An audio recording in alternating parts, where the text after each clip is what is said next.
A partir de mañá o Grove, Cambados, Vilanova e Vilagarcía veránse afectados polas novas restricións. As limitacións afectan á mobilidade coa Vila Mecaillade e as outras tres compartindo perímetro ou as reunións que quedan limitadas a conviventes. Os alcaldes dos concellos afectados fan un chamamento estrito cumprimento das novas limitacións. O de Vilanova vai máis alá e mesmo pide aos veciños un autoconfinamento. De la casa al trabajo y de trabajo a casa.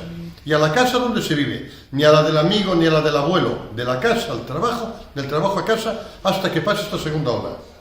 Otra cosa que nos puede pasar, si no hacemos esto, obviamente, es que tengamos que ir a un confinamiento más duro, con muchos más daños de salud y económicos. Para a alcaldesa de Cambados, por diante da economía, está a saúde dos veciños. Con todo, Fátima Val cree que estas limitacións axudarán a salvar a campaña de Nadal pro comercio e a hostalaría local. Está claro que o primeiro é preservar a saúde da veciñanza, o primeiro é baixar este número de casos positivos, posto que é moi alto, e sobre todo de cara, xa digo, para que se estas medidas realmente os expertos entenden que son as medidas eficaces para que non se vexa perxudicada nin a hostalería nin a restauración no vindeiro mes. Apoio tamén dende Vilagarcía as novas restricións avaladas, lembra o alcalde, por expertos. O tamén presidente da FEGAN aproveita para pedir máis concienciación social. Ten que haber unha responsabilidade individual e colectiva de todos os cidadáns, cumplir o que se nos están pedindo, cumplir eses toques de queda, cumplir ese distanciamento físico, o uso de mascarillas.